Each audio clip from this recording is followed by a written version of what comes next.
কি দেখে মন চাইছে খেতে, কিন্তু কিনে এনে দেওয়ার কেউ নেই, তাই না? নেই তো কি হয়েছে? নিজেরাই বাড়িতে বানিয়ে খেয়ে দেখো না কেমন লাগে।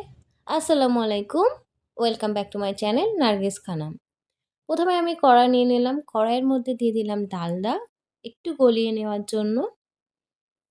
এখানে আমি লবণ দিয়ে মাখিয়ে রাখা ময়দার ভিতরে দিয়ে দিলাম ডালডাকে, সুন্দর করে এটাকে মেখে নিয়ে তার মধ্যে দিয়ে দিলাম চিনি। তোমরা স্বাদ মতো চিনিটাকে অ্যাড করবে। তারপর সুন্দর মতো করে মেখে নিয়ে এর মধ্যে আমি ডো বানিয়ে নিলাম উষ্ণ গরম পানি দিয়ে। ডোটাকে রেস্টে দিলাম। তারপর আমি কড়াইয়ের মধ্যে নিয়ে নিলাম সরিষার তেল। এর মধ্যে দিয়ে দিলাম ৫ ফোড়ন। তারপর দিয়ে দিলাম আদা রসুন কুচি, একটু পেঁয়াজ কুচি, কাঁচা মরিচের কুচি। এটা কি বানাবো? সিঙ্গারার পুরটাকে বানাবে, তার জন্যই তো এটা রেডি করছি। একটু লাল হয়ে গেলে এর মধ্যে ম্যারিনেট করে রাখা কিছু চিকেন সুন্দর মতো করে নাড়িয়ে চাড়িয়ে নিয়ে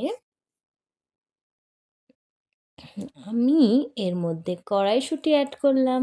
এটা তোমরা চাইলে দিতে পারো, না চাইলে নাও দিতে পারো। তারপর আমি এখানে সুন্দর করে আবার একটু নেড়ে চেড়ে দিয়ে দিলাম বাদাম, কাসুরি মেথি। আবার নাড়তে থাকো, শুধুই নাড়তে থাকো। তারপর ম্যাশ করে রাখা আলু,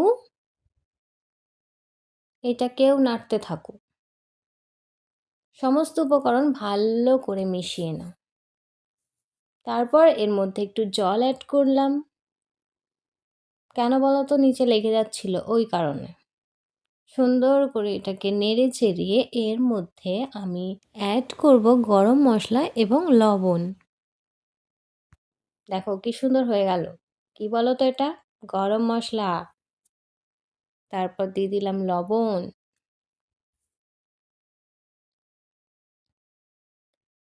নেড়ে ছেড়ে পুরো রেডি। এদিকে আমি লম্বা করে একটা রুটি বেলে নিয়েছিলাম। তো এর মধ্যে আমি কালো জিরা অ্যাড করেছিলাম, তোমরা চাইলে দিতে পারো। করে তারপর আমি সিঙ্গারার পুরগুলো ঢুকিয়ে সিঙ্গারার একটু শেপ দিয়ে নিয়ে সিঙ্গারাটাকে বানিয়ে নিলাম। জানি না কতটা সুন্দর হয়েছে, তবে যা হয়েছে মাশাআল্লাহ অনেক সুন্দর। এরপর আমি কড়াইয়ের মধ্যে সিঙ্গারাগুলোকে ভাজার জন্য সাদা তেল দিলাম। তেলটাকে খুব বেশি গরম হতে দেবে না।